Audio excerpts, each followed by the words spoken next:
आज आप लोग देश में व जहाँ आपके पंजाब प्रदेश में भी और पंजाब से लगे हिमाचल प्रदेश में भी लोकसभा के लिए हो रहे आम चुनाव में अपनी पार्टी के उम्मीदवारों के समर्थन में मुझे सुनने के लिए यहाँ इकट्ठा हुए हैं, तो उसके लिए मैं आप सभी लोगों का हार्दिक दिल से आभार प्रकट करती हूँ। वैसे आप लोगों को ये मालूम है कि हमारी पार्टी कांग्रेस, बीजेपी व अन्य किसी भी विरोधी पार्टी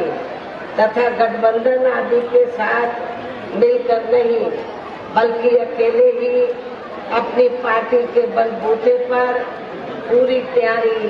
व दमदारी के साथ ये चुनाव लड़ रही है। इसके साथ ही हमने टिकट बंटवारे के मामले में भी सर्व समाज के लोगों को बीएसपी में जुड़ने की तादाद को ध्यान में रखकर फिर उस अनुपात में ही उन्हें उचित भागीदारी भी दी है, जिनको कामयाब बनाने के लिए पार्टी के लोग पूरे जी जान से लगे हैं। हालांकि आज आपकी यहाँ इकट्ठा हुई अपार भीड़ व भीड़ के जबरदस्त जोश को भी देखकर अब मुझे भी ये काफी हद तक भरोसा हो गया है कि आप लोग भी चुनाव में यहाँ अपने प्रदेश से अपनी पार्टी का बेहतर रिजल्ट जरूर लाएंगे। इसके लिए अब मैं आप लोगों का ध्यान कुछ जरूरी बातों की तरफ दिलाना चाहती हूँ और इस संबंध में विशेषकर मैं कांग्रेस, बीजेपी व इनके अन्य सभी सहयोगी दलों के बारे में ये कहना चाहूंगी कि आजादी के बाद शुरू में केंद्र व देश के अधिकांश राज्यों में भी ज्यादातर सत्ता जहां कांग्रेस पार्टी के हाथों में ही केंद्रित रही, किंतु इनकी खासकर दलित, आदिवासी व पिछड़ा वर्ग विरोधी तथा अन्य और मामलों में भी रही गलत नीतियों एवं गलत कार्य प्रणाली आदि की वजह से ही फिर इस पार्टी को केंद्र व काफी राज्यों की भी सत्ता से बाहर होना पड़ा तथा यही स्थिति इनकी सहयोगी पार्टियों की भी बनी रही है। और अब पिछले कुछ वर्षों से बीजेपी व इनके सहयोगी दल केंद्र व अधिकांश राज्यों की भी सत्ता में काबिज हो गए हैं। साथ ही इनकी भी ज्यादातर जातिवादी, पूंजीवादी, संकीर्ण, संप्रदाय व द्वेषपूर्ण नीतियों एवं कार्य प्रणाली आदि से तथा इनकी कथनी व करनी में भी काफी अंतर होने की वजह से ऐसा लगता है कि इस बार ये पार्टी भी यानी कि भारतीय जनता पार्टी भी केंद्र की सत्ता में आसानी से वापस आने वाली नहीं है। बशर्ते यदि ये चुनाव इस बार फ्री एंड फेयर होता है तथा आम चर्चा के मुताबिक वोटिंग मशीनों में भी कोई गड़बड़ी आदि नहीं की जाती है और वैसे भी इस बार चुनाव में इनकी कोई भी पुरानी एवं नई चल रही नाटकबाजी, जुमलेबाजी व गारंटी आदि काम में आने वाली नहीं है, क्योंकि अब देश की जनता काफी हद तक इस बात को समझ चुकी है कि इनकी पार्टी ने अब तक देश के विशेषकर गरीबों, कमजोर तबकों, मध्यम वर्गीय एवं अन्य मेहनतकश लोगों को जो इन्हें अच्छे दिन दिखाने के असंख्य प्रलोभन भरे वायदे किए हैं तथा अनेकों हवाई व कागजी गारंटी आदि भी दी है, तो उनका जमीनी हकीकत में अभी तक भी इन्होंने लगभग 1/4 हिस्सा भी कार्य पूरा नहीं किया है, बल्कि इसके स्थान पर इनका ज्यादातर समय व ताकत भी यहाँ इनके अपने चहेते रहे बड़े बड़े पूंजीपतियों एवं धन्ना सेठों को ही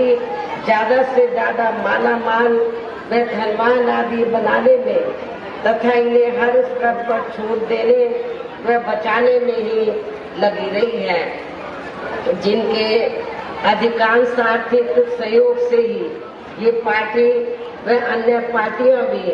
अपना संगठन चलाती हैं तथा चुनाव आदि भी लड़ाती हैं, जिसका काफी कुछ खुलासा बॉन्ड की आई रिपोर्ट से भी हो जाता है। और इस संबंध में वैसे आप लोगों को ये मालूम है कि अभी कुछ दिन पहले तो माननीय सुप्रीम कोर्ट ने बॉन्ड के बारे में जो खुलासा किया है तो उससे ये स्पष्ट हो जाता है, उस खुलासे से ये स्पष्ट हो जाता है कि इस देश में बीएसपी को छोड़कर जितनी भी राजनीतिक पार्टियां हैं, चाहे कांग्रेस हो, बीजेपी हो, आम आदमी पार्टी हो, अन्य और विरोधी पार्टियां हो या इनके गठबंधन दल हो, तो इन सारी पार्टियों ने जो रिपोर्ट आई है, इन सारी पार्टियों ने अपनी पार्टी के संगठन को चलाने के लिए व चुनाव आदि लड़ाने के लिए बॉन्ड के जरिए अरबों खरबों रुपए इस देश के बड़े बड़े पूंजीपतियों व धन्ना सेठों से लिया। लेकिन बहुजन समाज पार्टी एकमात्र पूरे देश में ऐसी पार्टी है जिसने एक भी रुपया अपनी पार्टी के संगठन को चलाने के लिए व चुनाव आदि लड़ाने के लिए इस देश के किसी भी पूंजीपति व धन्ना सेठ से नहीं लिया है। बॉन्ड आदि के जरिए एक भी रुपया नहीं लिया है, बल्कि हमारी पार्टी करती क्या है, हमारी पार्टी अपने संगठन को चलाने के लिए तो हर साल बीएसपी की मेंबरशिप के जरिए मेरे जन्मदिन के मौके पर थोड़ा थोड़ा धन इकट्ठा करके, चुनाव में भी थोड़ा धन इकट्ठा करके, कार्यकर्ताओं से थोड़ी आर्थिक मदद लेकर तब हमारी पार्टी अपने संगठन को चलाती है और चुनाव आदि भी लड़ाती है। इसके अलावा अब ऐसा लगता है कि कांग्रेस पार्टी की तरह ही बीजेपी ने भी केंद्र की तमाम सरकारी जांच एजेंसियों का ज्यादातर राजनीतिकरण कर दिया है। इसके अलावा देश के किसान वर्ग भी वर्तमान बीजेपी की सरकार में शुरू से ही अपनी विभिन्न समस्याओं को लेकर काफी ज्यादा दुखी व परेशान रहे हैं और अभी भी हैं, जबकि यूपी में 4 बार हमारी पार्टी की रही सरकार ने इनके हितों का भी हर स्तर पर विशेष ध्यान रखा है। आपके पंजाब में खेती काफी होती है, लेकिन चाहे स्टेट की सरकार हो या सेंट्रल की, तो ना तो स्टेट की सरकार ने ना सेंट्रल की सरकार ने किसानों के हितों का बराबर ध्यान रखा है, जबकि हमारी पार्टी की रही सरकार ने अपनी चारों हुकूमतों के दौरान तो किसानों को खेती करने के लिए समय से उचित साधन उपलब्ध कराए और उनकी फसल का भी उचित दाम दिया है। ये भी मैं अपने किसान भाइयों को यहाँ बताना चाहती हूँ।